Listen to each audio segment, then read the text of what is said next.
मन का मंत्र, मन कंट्रोल कैसे करें। दोस्तों, वीडियो को देखने से पहले वीडियो को लाइक एंड सब्सक्राइब करें जिससे आपको आने वाली वीडियो मिलती रहे। कहते हैं कि दुनिया में मन सबसे ज्यादा शक्तिशाली चीज होता है। अगर किसी चीज को तुम पूरे मन से चाह लो तो तुम उसे हासिल कर सकते हो। ये मैं नहीं कहता, यह सभी महापुरुषों का कहना है। लेकिन अगर यह सत्य है, ये सच है, तो हम जो अपने मन से चाहते हैं वह हमें हासिल क्यों नहीं होता है।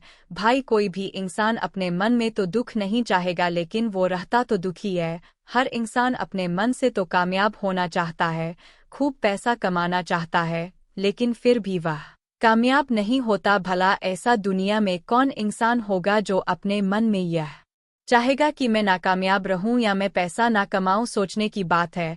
तो इसमें दो चीज निकल कर सामने आती है। या तो वह महापुरुष गलत थे जिन्होंने यह बात बोली कि मन से चाहे हुई चीज हासिल हो जाती है, या फिर हम गलत है।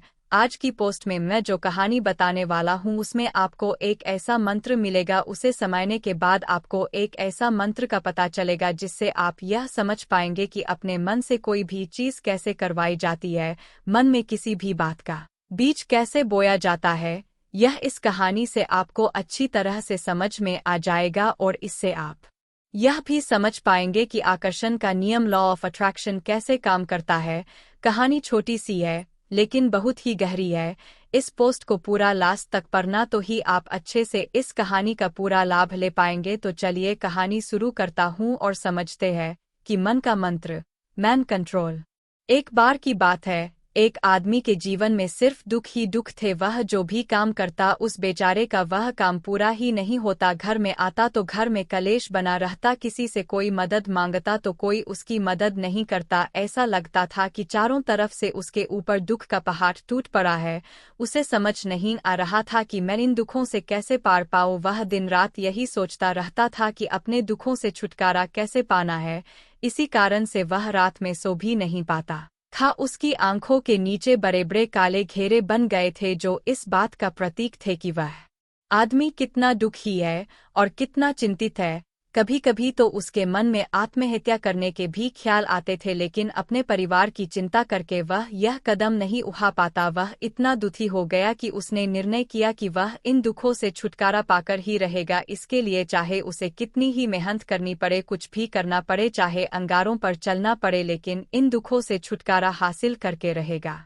ऐसे ही एक दिन उसने अपने मित्र से पूछा कि मैं अपने जीवन को कैसे सुधारें। उसके मित्र ने उसे बताया कि तुम किसी बाबा के पास जाओ। बाबाओं के पास ऐसा मंत्र होता है जिससे सारे दुख मिट जाते हैं, जीवन खुशियों से भर जाता है और धन संपदा भी हासिल होती है।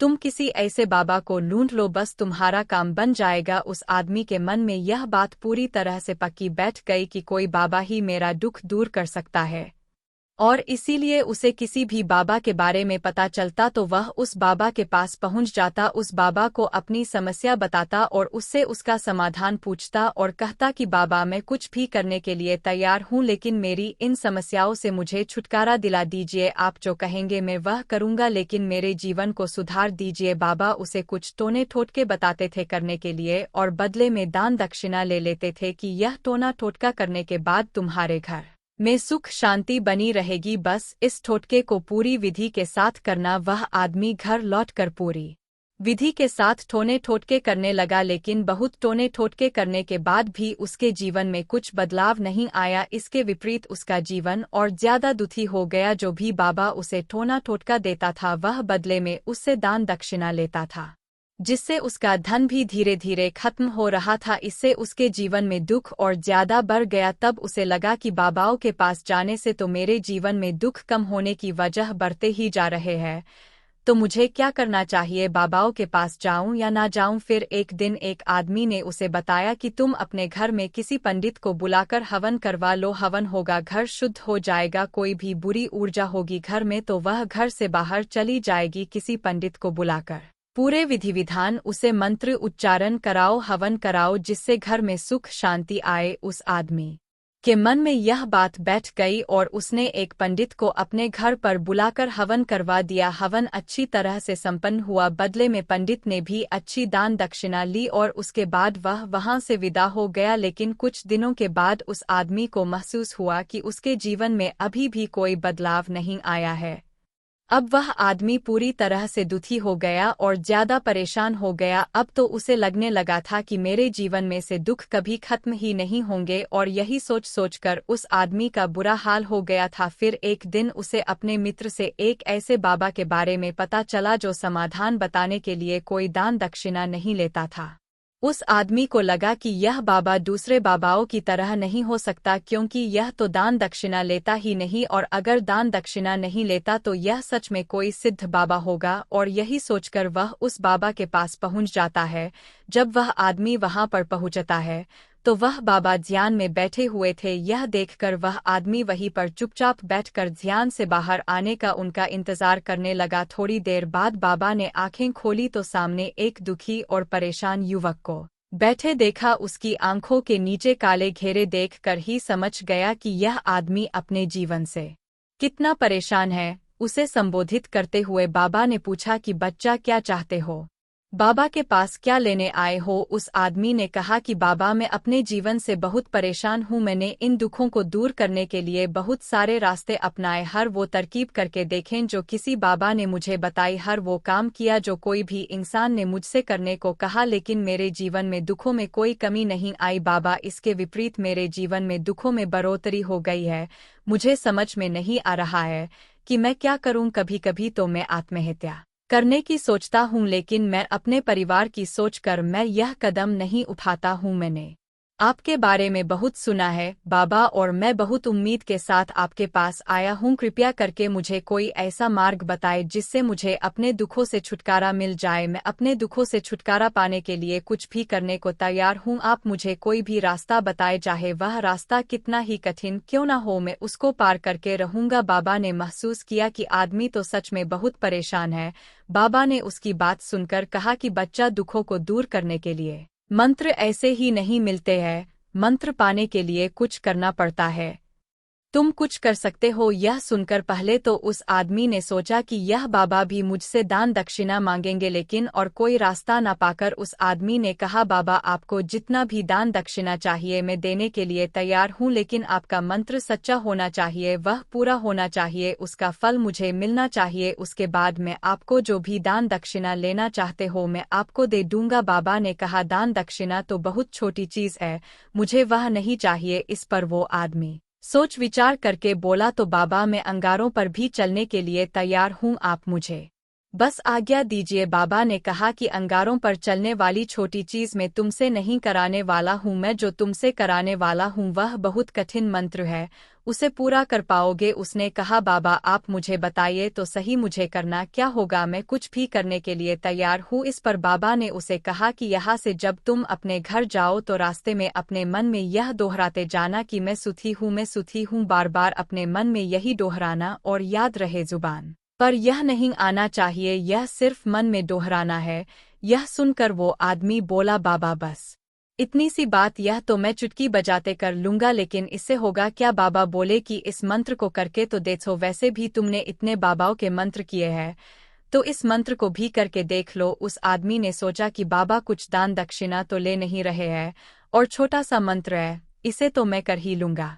वो बोला, ठीक है बाबा, मैं यह मंत्र जरूर करूंगा। और वो आदमी यह कहकर वहां से चलने लगा, लेकिन जैसे ही वह चलने लगा पीछे से बाबा ने बोला कि बच्चा, एक बात याद रखना, जब तुम यह मंत्र अपने मन में दोहराना तो तुम्हारे मन में बंदर के विचार नहीं आने चाहिए, बंदर का ख्याल भी नहीं आना चाहिए, तो ही यह मंत्र सिद्ध होगा। आदमी बोला, मुझे तो आज तक बंदर का कोई विचार नहीं आया, तो अब क्यों आएगा? आप चिंता मत करिए बाबा, मैं बस मन में यही दोहराऊंगा कि मैं सुखी हूँ, मैं सुखी हूँ, इसके अलावा बंदर का कोई भी विचार मेरे मन में नहीं आएगा। यह कहकर वह आदमी वहां से चल देता है। वह अपने मन में मैं सुखी हूँ, मैं सुखी हूँ यह दोहराता हुआ थोड़ी दूर ही चला था कि उसके मन में अचानक बंदर का ख्याल आ गया। बंदर का ख्याल एक बार आया और चला भी गया, लेकिन उस आदमी ने सोचा आज तक तो मुझे बंदर का कोई भी विचार नहीं आया, यह आज बंदर का विचार क्यों आ गया। और ऐसे करके उसने उस बंदर के विचार को पकड़ लिया और यह भूल गया कि मुझे क्या मंत्र दोहराना है। और वह बंदर के बारे में सोचने लगा। जब थोड़ी देर बाद फिर से उसे होश आया तो वह फिर से अपना वही मंत्र दोहराने लगा जो बाबा ने उसे बताया था, मैं सुखी हूँ, मैं सुखी हूँ। लेकिन अचानक से उसे एक बंदर दिखाई दिया और यह देखकर फिर से उसके मन में बंदर का विचार उठ गया और यह देखकर वह इस विचार को बाहर फेंकना चाहता था। और वह चाहता था कि मेरे अंदर किसी तरह से बंदर का विचार न आए, लेकिन उसे तो सामने बंदर ही दिखाई दिया। ऐसे ही जद्दोजहद करते करते घर पर पहुंचा और घर पर पहुंचने के बाद अपनी पत्नी को कहा कि हे बंदरिया, मुझे खाने में बंदर परोस दो। और जब उसे एहसास हुआ कि उसने क्या बोल दिया तो वह अपने बाल नोचने लगा और दीवारों में सर मारने लगा कि आज तक मुझे बंदर का कोई भी विचार नहीं आया और आज मुझे यह क्या हो गया है कि मुझे हर जगह बंदर ही बंदर नजर आ रहे हैं, यह कैसी माया है। यही सोच सोचकर वह आदमी रात भर सो नहीं पाया। रात भर करवटें बदलते रहा और सुबह उठकर सीधे उसी बाबा के पास पहुंच गया और उसके चरणों में गिरकर कहा कि बाबा, पता नहीं क्या चमत्कार हो रहा है, आज तक मुझे बंदर का कोई विचार नहीं आया, लेकिन कल से जब से आपने मुझसे कहा कि बंदर का विचार नहीं आना चाहिए तब से मुझे हर जगह बंदर ही बंदर नजर आ रहे हैं। उस आदमी ने कहा कि बाबा, मुझे तो आपके पीछे पेड़ पर बैठा बंदर केले खाते हुए दिखाई दे रहा है, यह हो क्या रहा है बाबा। यह सुनकर बाबा हंसने लगे, हा हा हा हा बच्चा, मन का जाल एक ऐसा जाल है जिसे समझ पाना इतना आसान नहीं है। बंदर तो तुम्हारे रास्ते में पहले भी आते थे, जब तुम मेरे पास आए थे तो इन्हीं पेड़ों पर यह बंदर घूम रहे थे, लेकिन तब तुम्हारे ध्यान में यह बंदर नहीं था, तब तुम्हारे ध्यान में सिर्फ दुख थे। इसके बाद बाबा ने उसे बताया कि बच्चा, हम जिस चीज से भी दूर भागना चाहते हैं वही चीज हमारे मन में बहुत गहरे में प्रविष्ट हो जाती है और हमारे अंतर्मन में समा जाती है।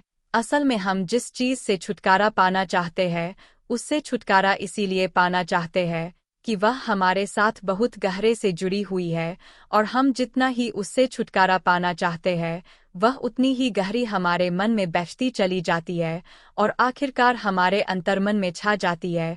ऊपर से तो हम चाहते हैं सुखी होना कि मैं सुखी हूँ, हमारे होंठ भी यही बोलते रहते हैं, लेकिन हमारे मन में दुख समाये होते हैं। हमारे विचारों में हमारे मन में दुख ही दुख दिखाई देते हैं, इसीलिए अपनी जुबान से बार बार यह बोलने से कि मैं सुखी हूँ हम सुखी नहीं होंगे जब तक यह मंत्र हमारे अंतर्मन में प्रविष्ट नहीं होगा। इस पर उस आदमी ने पूछा कि बाबा, लेकिन यह मंत्र हमारे अंतर्मन में प्रविष्ट कैसे होगा। यह सुनकर बाबा ने कहा कि बच्चा, अपने दुखों से लड़ना बंद कर दो। जब तक तुम अपने दुखों को दूर करने की सोचते रहोगे तब तक वो दुख तुमसे चिपके रहेंगे, तब तक वो दुख तुम्हारे अंतर्मन पर अपना राज बनाए बैठे रहेंगे, और जिस दिन तुम उन दुखों के बारे में सोचना ही छोड़ दोगे, उन दुखों से छुटकारा ही नहीं पाना चाहोगे, उसी दिन से तुम्हारे जिंदगी से दुख गायब हो जाएंगे। क्योंकि किसी भी चीज से छुटकारा पाने के लिए हमें उस चीज के बारे में सोचना पड़ता है, और हम जितना ही उस चीज के बारे में सोचते हैं वह उतनी ही गहरी हमारे मन में प्रविष्ट होती चली जाती है। हम अधिकतर समय दुखों के बारे में ही सोचते हैं। हम यही सोचते हैं कि हमारे जीवन में दुख है और हमें इससे छुटकारा पाना है। इसी वजह से बार बार सोचने से वो दुख हमारे अंतर्मन में प्रविष्ट हो जाते हैं और हमें एहसास भी नहीं होता। इसीलिए अगर तुम दुखों से छुटकारा पाना चाहते हो तो दुखों से छुटकारा पाने के बारे में सोचना छोड़ दो, तुम्हें दुखों से छुटकारा मिल जाएगा। अक्सर आदमी धूम्रपान छोड़ना चाहता है, शराब छोड़ना चाहता है, सुबह अपने आप से यह वादा करता है कि मैं कोई भी गलत काम नहीं करूंगा, लेकिन शाम को जब लौटता है तो नशे में चूर होकर लौटता है। ऐसा क्यों होता है? जो हम सोच रहे हैं वह पूरा कर ही नहीं पा रहे हैं। असल में हम उस चीज को बहुत ज्यादा तवज्जो दे रहे हैं, उस चीज को बहुत ज्यादा अहमियत दे रहे हैं। जब भी हम उस चीज को छोड़ने के बारे में सोचते हैं तो हम उसकी इम्पोर्टेंस यानी कि विशेषता और ज्यादा बढ़ा देते हैं। हमारा मन उस चीज के बारे में जितना ज्यादा सोचेगा, शराब या धूम्रपान छोड़ने के बारे में जितना ज्यादा सोचेगा, हमारा मन उतना ही उस चीज के पीछे ज्यादा भागेगा। हमें उस चीज से लड़ना नहीं है, बल्कि बिना सोचे गुजर जाना है। और अगर हम इस मंत्र को समझ लेते हैं तो हम अपने जीवन में जो भी पाना चाहते हैं उसे अपने अंतर्मन में डाल सकते हैं। और एक बार वो लक्ष्य हमारे अंतर्मन में बैठ जाता है तो फिर सफलता पाने में कोई समस्या नहीं आती, कोई दिक्कत नहीं आती। तो दोस्तों, कैसी लगी आपको यह कहानी?